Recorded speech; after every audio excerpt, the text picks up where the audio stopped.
What's going on, guys? BladeZilla here, and today I've got a real special one that I've been waiting for from CKF for quite a while, actually, since they announced this. And let me tell you, it's great to review this, and I've got some fingerprints on this. I just took some pictures, so I apologize, but I'll tell you what, I had to do a video on this knife. It is just too damn good. So this is the Peter Rosenti CKF collaboration. This is the Snafu 4.0 medium in DLC with some zircon inlays. Just stunning. You know, I don't know if Peter Rosenti has the same kind of following as it does elsewhere, as it does in Canada, but he is just an incredible maker that's not far away, and that every single Rosenti kind of collaboration piece that comes out over the last little while, they tend to be in very high demand here anyway, because it's almost sometimes your only way of getting a Rosenti. They're not in high volume, they're beautifully made, and just look at this, for example. Oh, gorgeous. So that's what we're talking about today. Sit back, relax, grab yourself a Coke, a pop, soda, wine, beer, whatever you're into, whatever your vice is, or if you're just staying hydrated like I am right now. It's 7 in the morning for me, so nothing fancy. As a reminder, guys, check out BladeZilla.ca. That's my site. Just threw up some Demkos, some Koenigs, still have a strip kicking around, and some new Protex as well. Some more Protex should be launched prior to this video. Another batch of carbon stitches, some Rocksteads, all kinds of stuff. Lots of Shiros, Protex, Microtex, TRMs, you name it. There's just lots of good stuff right now floating around, which is kind of a good time of the year because this is being filmed just prior to Blade Show, which is actually this upcoming weekend for me, which is tomorrow. And so by the time you're seeing this, Blade Show will have passed, because I believe it's this weekend. And my goodness, there is some serious, what's it called, FOMO, fear of missing out. Seeing some of these cool pieces being dropped by Shiro over the weekend. Some just fully dressed Protex, fully dressed CKFs.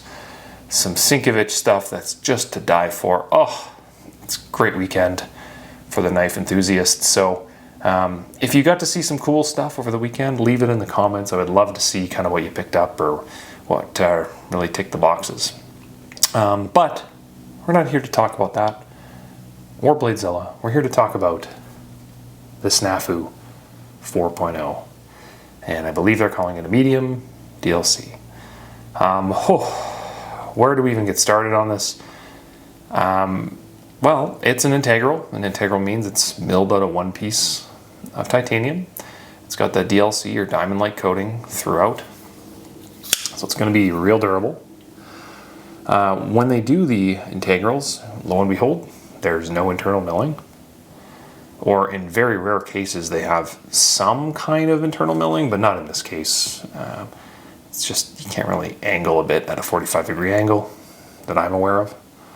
So they tend to be a little heavier. They also tend to feel really solid in hand. Just gorgeous. So let's start off, I guess, with some measurements. Considering they are calling it a medium, you'd have to think there's a small and a large. I don't know the status of those, but this is kind of the absolute home run size from my perspective. So we are coming in at 8 inches, 8 and an eighth, I'd say. 8 and an eighth with a blade to the center of the choil, 3.5, sharp 3 and an eighth, 3 and a quarter, somewhere in that range. Handle length 4.5. It's a great size. It truly is. We'll get a weight on this one as well. But, you know, my weight estimates lately have just been so far off. I don't know what it is. I'm losing a step. I really don't know. But it feels 5.5, maybe? 4.5. Ah, I was going to say 5, and then I totally compensated. Because I was like, I seem to be like half an ounce under lately. 4.5 ounces, get out of here. I did not expect that. Just because of the lack of skeletonization on the inside of this, I was really expecting it to be a much heavier knife. than 4.5, which is right in the ballpark. Wow. Blade stock, let's take a look. Pretty thick. Looks like it's probably around 3.5 to 4 mil range. Quite good. Runs on bearings, excellent action, as you'd kind of expect. You can kind of deploy it with the thumb studs, which, as you can kind of see, are milled in this kind of Mercedes-Benz kind of pattern. 3-sided, really nice. Same on both. Or my preference is the flipper tab, which is forward of center and just rockets out. So lots of ways to kind of launch this one. And I suppose if you wanted to be technical, could you reverse flick and thumb flick with this monster cutout that's in the blade? Absolutely. So you've kind of got 3 different ways to play. In size comparisons, let's move this down just a hair.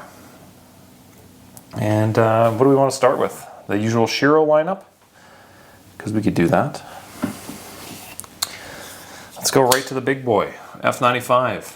There you go, or the Hattie half tie, aka carbo tie front scale.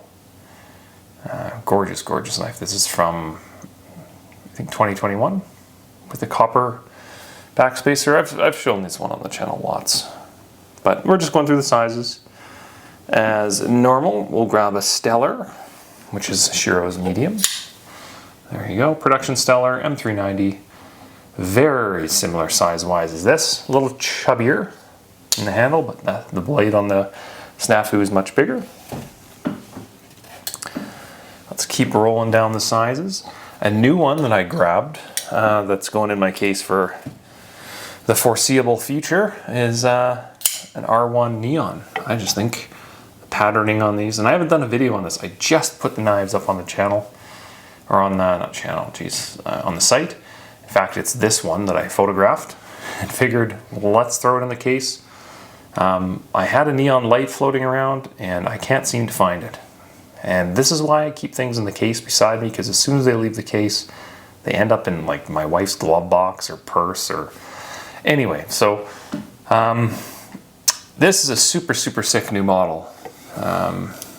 Which is basically a first that I'm aware of for Shiro, in that they've basically done a milled neon light with a backspacer, right? LMAX blade instead of Chromax, which a lot of people have a little bit of a preference for because LMAX is a name brand.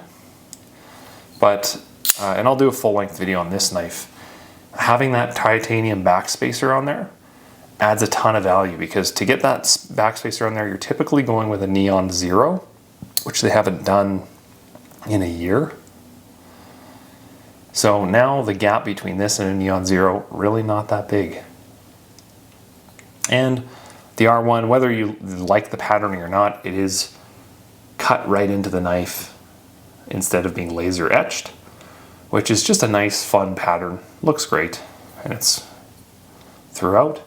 The only other thing that I will say on this knife that is different is it's got the neon light milling level inside it, which is not a deep skeletonization. It's some, but it's not full. So there you go. There's your neon. I'll do a quantum.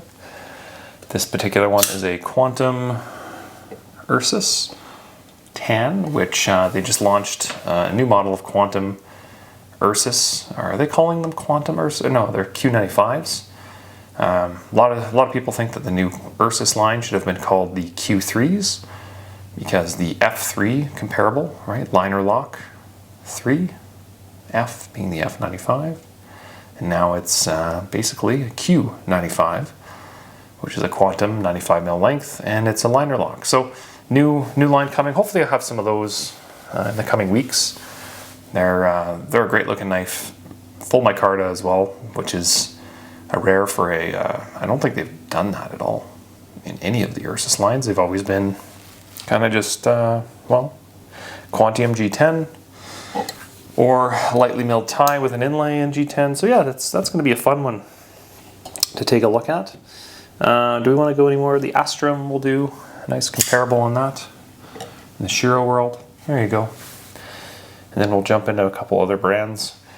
I always default to Shiro because I'm a whore when it comes to Shiro. Just, you guys know this. I shouldn't have to keep telling you this. So really nice size comparison actually there as well. The Astrum is a much bigger knife, as you can tell lengthwise. And then we'll grab a small Sebenza. There you go. Put that little pigtail up so it doesn't fall. There's your small Seb with an S45 VN blade. And then a King Zon, Num Zon. And I always hear the Cookie Monster saying Num Zon. I don't know if that's a thing or not when he's eating cookies. Num Zon. So there you go. This particular one's a base model, like nothing special about it. S45 VN, sandblasted.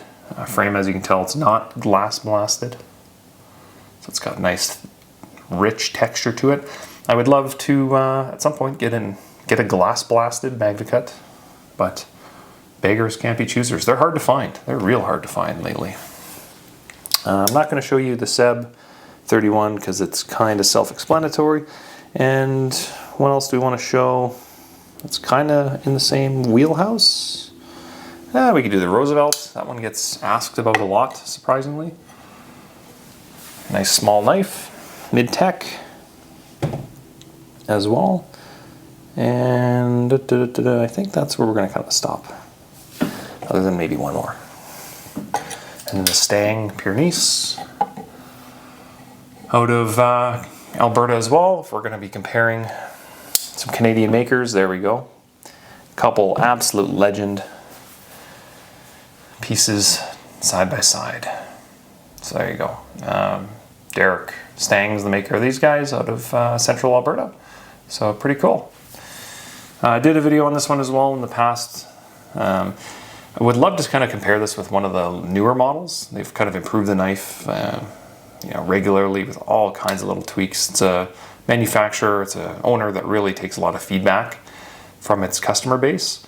So I'd love to see, this one's a couple years old now, I think. So it'd be great to kind of see what they've improved or changed or adjusted or if they've done anything. So, but from what I see, they're always tweaking, which is awesome. Okay, so where does the Snafu 4 stand up? And what's so special about it? And should you buy one or should you track one down? I'll save you. The short answer is yes, you should get one. They're cool, they're worth it. Legendary Canadian maker. Great ergos, great size. This configuration particularly is just fantastic because of that DLC, because of that monster cutout in the blade. And then you get a little dress on it, and I'm assuming there's going to be other variants because I've seen a couple already, but I don't have them yet. But I'm assuming there's going to be a base model variant, just kind of full plain tie. I believe, are they doing I don't know if they're going to do one without any form of an inlay, but they might simplify it a little bit and just do like a black, maybe it's a Damascus. Anyway, they're doing a non-DLC variant, which will be cool. I would have loved to have seen kind of a Zerk clip on this, just to kind of balance the whole thing together. Personally, but at this price point, it's almost like you're giving these inlays for free, because they could have excluded them, done a black DLC model and priced it the same. So beggars can't be choosers. It wouldn't shock me if at some point they do or have done a full dress on these, because they really have been knocking it out of the park with a few pieces lately. And I come to mind here, is it the Persian? Is it the... I can't recall which model it was, but they have done a couple of full dress, like $3,000 type table pieces lately. So if I'm picking one, pick this. Do like a real cool Damascus blade, full dress. I could see them doing something like that.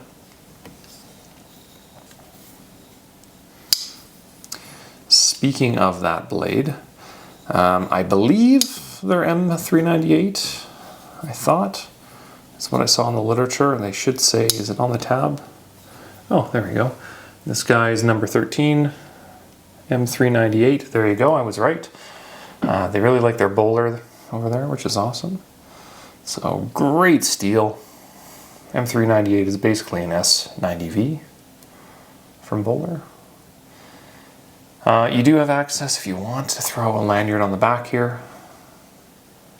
If you want to spice things up a notch and let something dangle off the back, this knife is a good size for it. It really fits well, and being an integral, you're not worried about splitting the two sides of the frame with, you know, I think, is it ProTech on the Malibu, or is it the, no, I want to say it's the Mordax that does a similar kind of style mount to it, but it's right in the middle of the frame. The two halves join, and my question that I always pose is, if that gets stuck on something, is that going to split the frame? Because technically it is two pieces. So in this one, it's a full integral. It just works real well for that. You know, big thick jimping on that for your palm, as well as if you want to reverse grip it. And then the jimping on the blade is the closest thing to like the feel of the actual Rosenti full customs. I just find they're very heavy duty, solid, but very rough around the edges a little bit, if that makes sense. Or a lot of 90-degree angles. That's just my experience with the full customs. Don't get me wrong, they're not rough around the edges. They are just, you can tell it's one guy making a knife and doing a really good job at it. So this jimping is very reminiscent of that. It's very sharp. So they really duplicated that well. Real well. You can hold it with your thumb, you can choke up on the blade, and if you want to go down the blade, you certainly have the real estate to do it. It's flat on the top, pinches in the middle, and you can kind of go wherever you want to go with it. So that really works well. Kind of curious on the balance. Wow, right behind the pivot, dead center, balance. I didn't expect that just because of it being an integral. There's a lot of weight in the handle with those inlays. And it's balanced. Wow. Really surprised. Gorgeous, gorgeous knife. We do have a lock bar insert / over travel stop as well. You can kind of see that little tooth, like the molar of your tooth hanging down right here. That's so they put a factory bend in that lock bar, and they don't want you pushing it past it. Now, if I recall, I thought for some reason I had it wasn't a Snafu, it was a Nirvana large, I believe. I think it was a Nirvana. I don't think that had an over travel stop to it. I don't think it did. So it's great to see some modern creature comforts that are kind of starting to make it into some of these designs. And I could be wrong, don't quote me on that. I just seem to recall it didn't. But even if it did, it's great to see that it has it. Full DLC hardware throughout. You know, T10 looks like, T6 on the lock bar, and that clip, as you would expect, is attached externally. Now, it's rare that you have a clip attached internally on an integral, with the exception being, I have one here. Where did it go? The Loxa from Shirogora, which their clip is attached internally on an integral, and it's kind of hard to do. And I've done a video on this. I talked on this knife for, I don't know, maybe an hour. The way they kind of do it, it's kind of dummied a little bit inside this lanyard hole. So you pull that out, and it's kind of hidden in there. So they design it around, you know, two birds with one stone on that lanyard hole, which is just beautiful. And then remember earlier I was talking about how it's difficult to do any internal milling or just anything really on an integral. Well, I'll show you. They did very little on this, but they just did enough that you can see they've done some milling on the lock bar bend on both sides.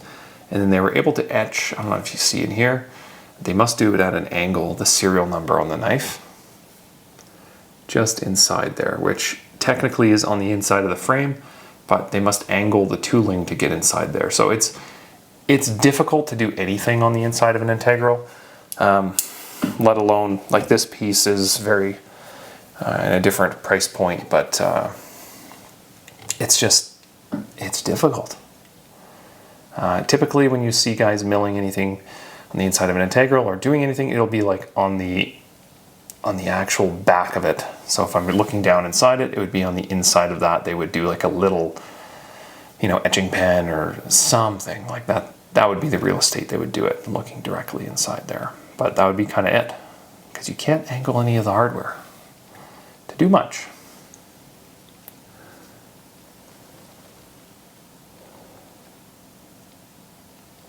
It's an absolutely gorgeous knife. So, what do you guys think? Bearing, integral, DLC, circuit tie. Good use of materials, M398s. You have that collar as well. I didn't really talk about that, but you have that nice matching collar on there, which looks good. CKF logo right in the frame, not on the blade. Real nice knife. Very, very impressed. And it's been a little while since I've done a CKF knife review or custom knife factory review or discussion or impressions or whatever you want to call it. But I tell you, you're seeing a consistent direction of the brand in that they're really stepping up their manufacturing and their design. Slowly but surely it's getting better and better and better and better. Their consistency, everything is just getting smoother and better, and they're making banger knives. Absolute banger knives. I really, really like it. Very impressed.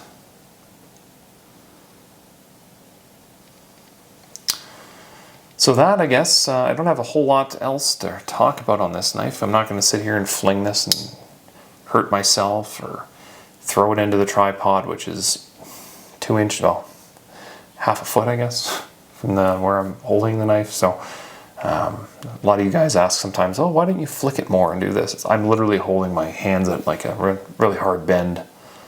So I apologize, but really cool knife. I think these are great, and a lot smoother as well on the bearings. And I'm trying to think, I would love to see one of these disassembled to see how they stack the bearings. If there's a cutout inside, they must bevel the blade and then sink the bearings into that in order to kind of sandwich it all together. Because integrals, they're tough to get bearings in them.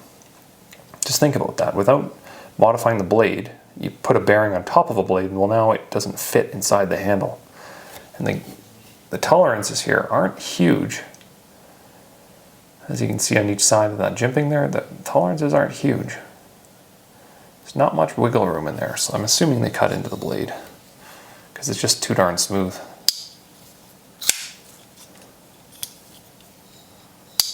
Oh, gorgeous. One of the best. One of the best CKFs they've done in a long time. Although the barm, oh man, they've killed it with the barm. That one was unreal. They've just been banging out great designs lately. They really have. They truly have. And they get better and better and better. It's right up there. Absolutely right up there. But just the Snafu, for me, being a Canadian, it's just such a symbolic knife, such a symbolic maker, and it's a design that any Canadian would be more than happy to have in their case. It's going to be in demand here, I can tell you that right now. But more so, it's just in general a great design. Whether you're Canadian or elsewhere, it's just a great design, and they're going to sell like hotcakes. They're not doing many of them, limited numbers. So super impressed. Super, super impressed with this knife. Oh, gorgeous. Okay, I think I'm going to leave you there. Not talking circles. I appreciate you guys stopping by. Check out BladeZilla.ca. Follow me on Instagram, TikTok, YouTube. You're here right now watching this. Throw a thumbs up. Like the video. Subscribe. Whatever you're going to do. Every Monday and Thursday morning, 7 a.m. Eastern. Try to do a relatively long video. Hopefully more than 10 minutes. Depending on how distracted and ADHD kicks in. And Facebook, don't forget me there. It's a relatively small community on that one. That was my last one to start. So yeah, follow me there. More than anything, reach out if you have any questions about the knife. Leave a comment below. Love talking blades, just because that's the passion. More than anything, that's what started this whole channel off, was just sharing coffee shop style conversations on beautiful knives. So certainly love them. Okay guys, have yourself a fantastic week, and until next time, I guess we'll see you later. Peace.